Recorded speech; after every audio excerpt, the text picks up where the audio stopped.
Përshëndetje të nderuar miqtë e mi, përshëndetje të dashur ndjekës. Ja ku po vazhdojmë të takohemi në kanalin Monitor TV. Pushime on Top është projekti radhës që Top Channel po përgatit për sezonin veror. Gjithmonë Top Channel është aty për shqiptarët për të sjellur adrenalin dhe për t'i pozicionuar pranë ekranit, që ato gjatë gjithë vitit të kenë se me çfarë të argëtohen dhe se si ta kalojnë kohën. Disa nga ish-banorët e shtëpisë së Big Brother VIP Albania 4 janë përzgjedhur për të udhëtuar drejt Turqisë me Global Travel për të shijuar momentet e bukura, për të shijuar një pushim fantastik, por edhe gjatë këtij pushimi për të realizuar pushime on top, ku protagonistë janë Zeni, Xhibani, Rizarta,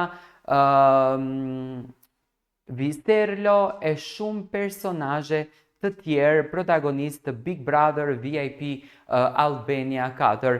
Çuditërisht, vitin e kaluar nuk ndodhi një gjë e këtillë, ka qenë në Big Brother VIP 2 me Kiarën, ku disa nga banorët udhëtuan drejt Bodrumit për të realizuar emisionin e Kiarës dhe tani kemi pushimet on top për të kuptuar se kush e udhëheqën.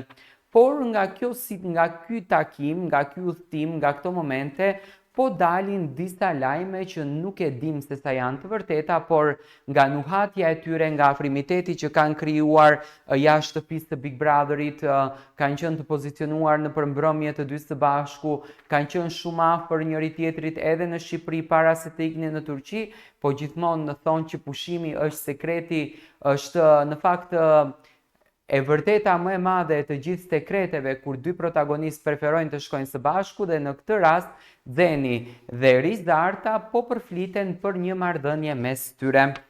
Një pjesë e ish-banorëve të edicionit të 4 të Big Brother VIP Albania ndodhen aktualisht në një resort luksos jashtë vendit, ku po xhirohet sezoni i ri i emisionit shumë të dashur për publikun, Pushime on Top.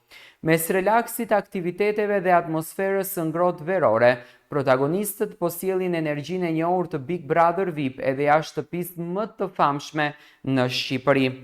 Në mesin e ish-banorëve që po marrin pjesë në këtë projekt janë Rizarta, Krisa dhe Shkëlzeni, të cilët së fundmi kanë qenë të ftuar në një lidhje direkte në emisionin radiofonik Pardon My French, ku janë ngacmuar me pyetje rreth marrëdhënieve të tyre jashtë Big Brotherit.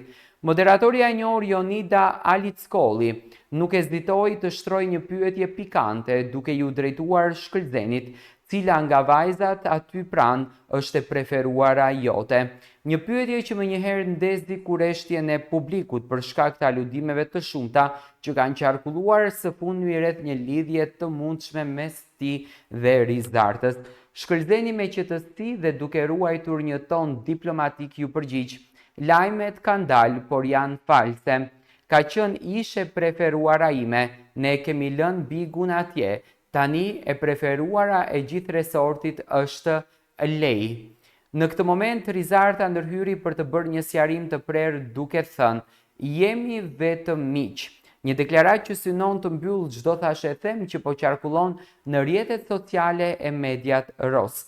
Por surprizat nuk mbaruan me kaq. Shkëlzeni vendosi të ndajë me publiku një lajm personal: "Jam në një lidhje serioze, vajza nuk është në resort, ndaj s'mund të ketë asgjë mes meje dhe Rizartës përveç një miqësie të pastër." Një pohim që jo vetëm konfirmoi seriozitetin e jetës së tij sentimentale, por gjithashtu përforcon idenë se raporti me Rizartën është thjesht raport shoqëror pa asnjë nuancë romantike.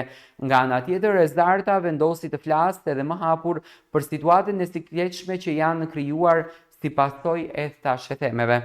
"Mua më kanë lidhur me 1000 veta, mjafton të shikoj një foton time me një djalë dhe direkt më lidhin, është bërë e bezdisshme në një farë mënyre." Ish-banorja foli edhe për një epizod të veçantë që ndodhi gjatë qëndrimit në resort. Ajo mori një buqet me lule misteriose që për momentin u mendua se ja kishte dërguar Shkëlzeni. Të gjithë menduan se ishte nga ai, por në fakt ishin lule anonime. "Nuk e di kush i ka dërguar", tha ajo me një buzëqeshje të lehtë. Për te i thashëthemeve dhe aludimeve, duket se atmosfera në resort është pozitive dhe shoqëria mes ish-banorëve po zhvillohet në mënyrën më të natyrshme duke ruajtur respektin dhe kufinë të miqësisë. Pushimi on top premton një sezon të mbushur me argëtim, momente spontane dhe ndoshta disa surpriza të tjera nga personazhe që vijojnë të mbeten në vëmendjen e publikut shqiptar, e konfirmuar dhe nga Rizarta dhe nga Shkëlqeni që nuk ka asnjë marrëdhënie mes tyre.